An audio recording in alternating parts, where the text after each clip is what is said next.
Assalamualaikum warahmatullahi wabarakatuh. Sebelumnya saya ucapkan terima kasih kepada Bapak Aziz yang telah memberikan waktu kepada saya untuk mempresentasikan hasil seminar proposal saya yang berjudul Pengaruh Sertifikasi Halal dan Inovasi Produk terhadap Daya Saing UMKM di Kota Salatiga dengan Kualitas Produk sebagai Variabel Moderasi. Sebelumnya, perkenalkan nama saya Niken Sulistianingrum dengan NIM terakhir 027. Langsung saja ke latar belakang. Fenomenanya itu UMKM sektor makanan dan minuman di Kota Salatiga tumbuh pesat, tetapi menghadapi tantangan daya saing akibat persaingan pasar dan tuntunan konsumen. Sertifikasi halal menjadi keharusan karena tuntunan konsumen muslim dan regulasi. Kemudian juga inovasi produk penting agar UMKM bisa terus bersaing dan mengikuti tren pasar. Kemudian di latar belakang juga ada research gap, yaitu menurut Anita dan Isnillah tahun 2023 menyatakan bahwa sertifikasi halal positif signifikan terhadap daya saing. Kemudian Lestari dan teman-temannya yaitu tahun 2020 yang menyatakan bahwa inovasi produk berpengaruh positif signifikan terhadap daya saing. Kemudian juga menurut Rahmadi dan Indra Wijaya tahun 2024 yang menyatakan bahwa inovasi produk tidak berpengaruh terhadap daya saing. Selanjutnya yaitu rumusan masalah. Ini ada 4. Yang pertama yaitu bagaimana pengaruh sertifikasi halal terhadap daya saing produk UMKM di Kota Salatiga. Yang kedua itu bagaimana pengaruh inovasi produk terhadap daya saing produk UMKM di Kota Salatiga. Yang ketiga, bagaimana kualitas produk memoderasi pengaruh sertifikasi halal terhadap daya saing produk UMKM di Kota Salatiga. Dan yang terakhir itu bagaimana kualitas produk memoderasi pengaruh inovasi produk terhadap daya saing produk UMKM di Kota Salatiga. Adapun tujuan dari penelitian ini yaitu yang pertama untuk menganalisis bagaimana pengaruh sertifikasi halal terhadap daya saing produk UMKM di Kota Salatiga. Yang kedua, untuk menganalisis bagaimana pengaruh inovasi produk terhadap daya saing produk UMKM di Kota Salatiga. Yang ketiga, untuk menganalisis bagaimana kualitas produk memoderasi pengaruh sertifikasi halal terhadap peningkatan daya saing UMKM di Kota Salatiga.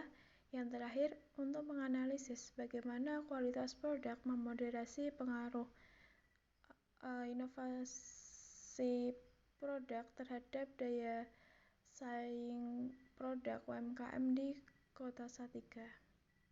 Selanjutnya landasan teori. Nah, ini ada penelitian terdahulu yaitu menurut Lestari dan Isnillah tahun 2023 yang menyatakan bahwa sertifikasi halal berpengaruh positif dan signifikan terhadap daya saing. Kemudian menurut Majduddin tahun 2022 sertifikasi halal berpengaruh terhadap daya saing. Kemudian menurut Ribsnis dan teman-temannya tahun 2024 yang menyatakan bahwa sertifikasi halal berpengaruh terhadap daya saing. Kemudian menurut Tribut Mujiwahono dan Eli Maskuroh tahun 2022 yang menyatakan bahwa inovasi produk berpengaruh terhadap daya saing. Kemudian menurut El-Fahmi dan Jatmika tahun 2017 inovasi produk berpengaruh terhadap daya saing. Kemudian juga menurut Lestari dan teman-temannya tahun 2020 menyatakan bahwa inovasi produk berpengaruh positif dan signifikan terhadap daya saing. Kemudian menurut Rahmadi dan Indra Wijaya tahun 2024 menyatakan bahwa inovasi tidak berpengaruh terhadap daya saing. Kemudian menurut Azwi Murti dan Sumarhadi tahun 2023 kualitas produk memoderasi hubungan antara harga dan promosi yang kemudian mempengaruhi daya saing. Yang terakhir menurut Fitria dan teman-temannya tahun 2022 menyatakan bahwa kualitas produk tidak memoderasi inovasi terhadap keunggulan bersaing.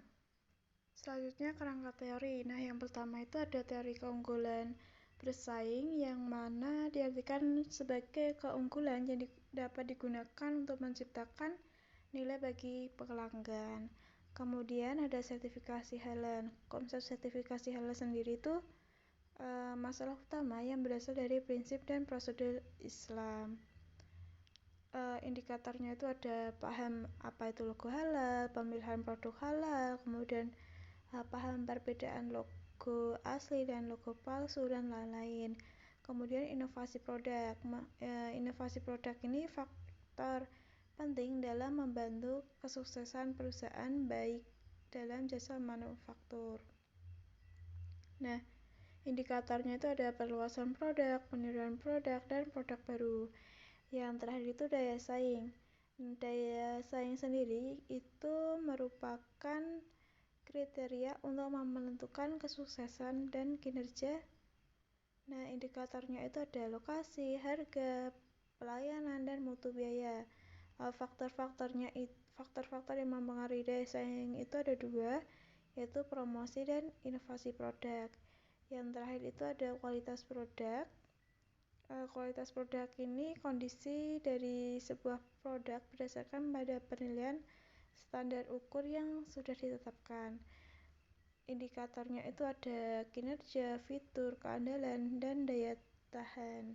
Nah, dari model penelitian tersebut dapat disimpulkan bahwa hipotesisnya itu ada H1, sertifikasi halal berpengaruh positif signifikan terhadap daya saing produk. Yang H2, inovasi produk berpengaruh positif signifikan terhadap daya saing produk. H3, kualitas produk memoderasi pengaruh sertifikasi halal terhadap daya saing produk. Dan H4, kualitas produk memoderasi pengaruh inovasi produk terhadap daya saing produk. Kemudian lanjut ke bab 3, metode penelitian. Yang pertama itu jenis penelitian. Penelitian ini menggunakan penelitian kuantitatif. Kemudian ada populasi dan sampel.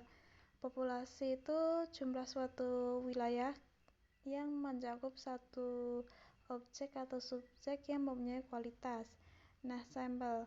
Metode pengambilan sampel menggunakan non-probability sampling. Kemudian ada lokasi penelitian. Lokasi penelitian itu di kota Salatiga.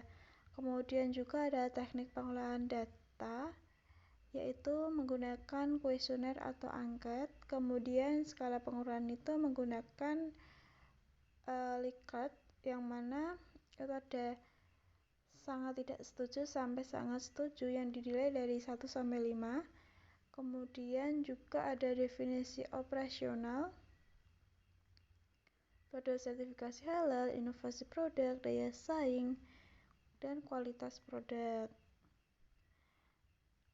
Kemudian ada instrumen penelitian. Instrumen penelitian ini merupakan alat bantu yang digunakan peneliti untuk menghimpun data variabel yang sedang diteliti. Teknik analisis data.